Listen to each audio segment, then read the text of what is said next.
Counsel in the disciplinary hearing against former SABC COO Hlaudi Motsoeneng have agreed to allow the media access to the proceedings. The internal inquiry sitting in Sandton continues today. It's being chaired by Advocate Nazeer Cassim. Motsoeneng is on suspension and faces several charges emanating from holding a news conference last month in which he criticized the public broadcaster's interim board at the time. Let's take you briefly to those proceedings now. Mr. Naidu lied to Parliament. It's tied to this whole issue because those aspects raised by the public protector substantially form the topic of the subcommittee's hearings. So Mr. Motsoeneng's concerns and attempt to have his side of the story stated is tied to everything that has been said on these various topics where he has been accused of wrongdoing of various kinds. So firstly, it is the employer or a person from the employer, one of the board members that he says that lied to Parliament.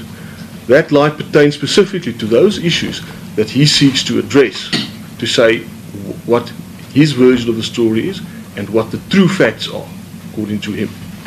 So it is in that sense tied, and one can't disentangle those aspects. But for the inquiry as to whether this matter can proceed before you, it's a very narrow issue. It is simply whether this is a disclosure and whether there's reason to find that this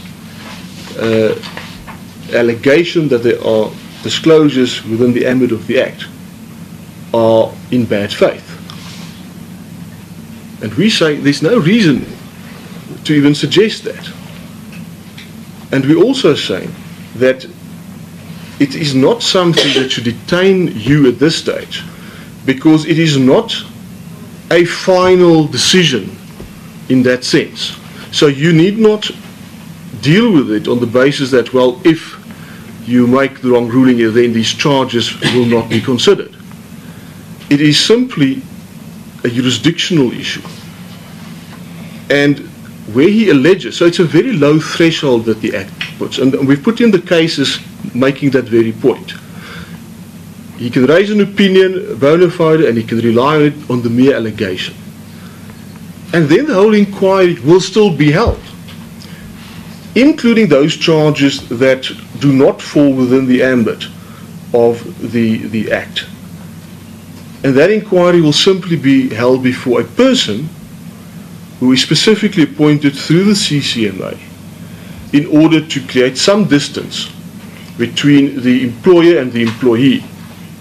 Because, as we know, the very difficulty with people exposing wrongdoing of whatever kind is the problem that where an internal process deals with that employee is inevitably in a position where he may very well not be treated fairly. That's the concept behind it.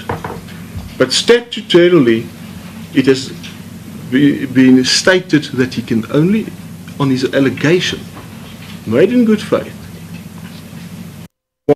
process be followed. But he can't avoid the inquiry through that process. That we must be clear. That's not the intention. No, I understand. Can I just take a brief confer with my junior? Yes.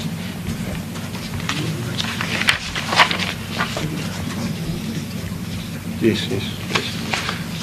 Chip, perhaps just two related points on this aspect. Can I ask you to, just so that you have the reference in the head?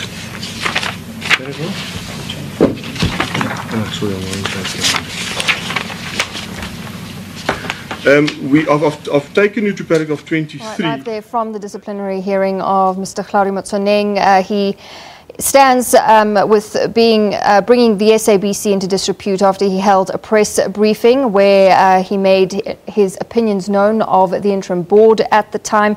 We'll keep you updated with exactly what's happening at that disciplinary hearing. For now,